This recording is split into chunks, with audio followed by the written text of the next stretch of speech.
Na svete podľa odborníkov existujú zhruba 3 milióny druhov húb. Doteraz však bolo popísaných iba 200 000 z nich. Ich zber je na Slovensku veľmi obľúbený. Napriek tomu mnohí z nás o nich veľa nevedia. Začína sa Reflex, vitajte. Vďaka teplu a jesenným dažďom máme za sebou jednu z najdlhších hubárskych sezón. Podľa mykológov sa dokonca ešte neskončila a hríby rastú aj teraz v novembri. Mnohí ľudia však o nich veľa nevedia. Pre slabé informácie a spoliehanie sa na intuíciu, prípadne zaručené recepty, tak každoročne končia s otravou v nemocnici stovky konzumentov. Problémy vie narobiť aj zlé uskladnenie či nevhodné spracovanie húb. A dokonca sa nájdú aj takí, ktorí veria rôznym hubárskym poverám.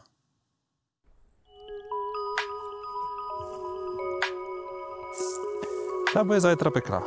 Neexistuje žiadny univerzálny recept, ako rozlíšiť hubu, či je jedovatá alebo jedla, len ju musíte poznať. Za posledné 2 roky na otravu hubami nikto nezomrel na Slovensku, ale roky 21-22 boli veľmi exponované, nakoľko v tomto období zomreli 5 ľudia. Keď si nie som na 100% istý, tak samozrejme nezbieram, nechám tak.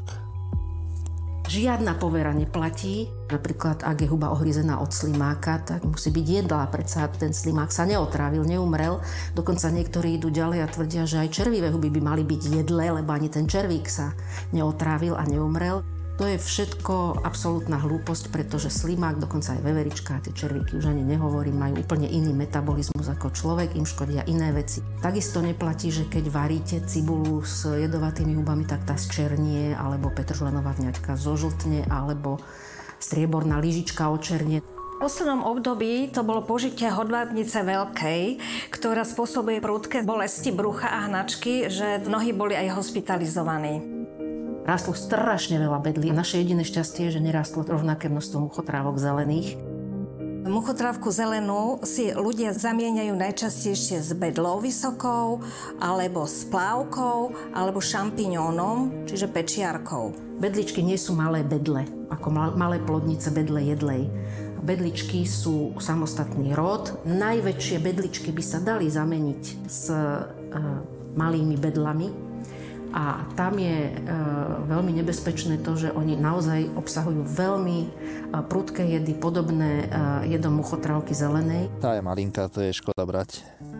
Dnes už vieme, že huby môžu byť aj karcinogénne, aj mutagénne, môžu vyvolávať ťažké alergie po opakovanej konzumácii. Väčšinou ľudia málo teplne spracovali huby. Takže to bola najčastejšie ako konzultovaná intoxikácia, alebo teda z ťažkosti. Treba ich čo najrýchlejšie očistiť a čo nevieme spracovať, tak dať do chladničky. Rozhodne nie v igelite, aby sa nezvlhali, neorosili. Nám volajú ľudia, že predsa jedla som jedlé huby, síce boli surové, ale je mi veľmi zlé, mám bolesti brucha, hnačky, vracanie, áno, môžu mať traviace ťažkosti.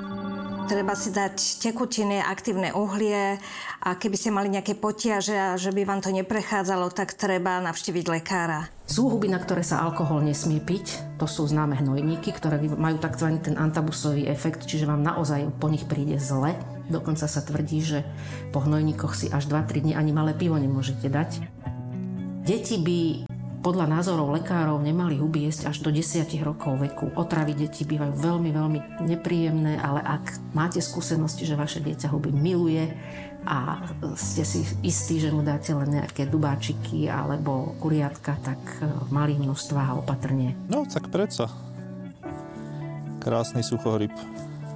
Ľudia, ktorí si nosia do lesa telefón, mobil a tú aplikáciu na huby, ona je veľmi nesprávna. Musíte si byť 100% istí tým, čo zbierate a čo dávate do košíka. Overiť s mykológmi, s odborníkmi, pozrieť si atlas húb, ale nielen obrázky. Nie obrázky, ale text. Treba tomu rozumieť.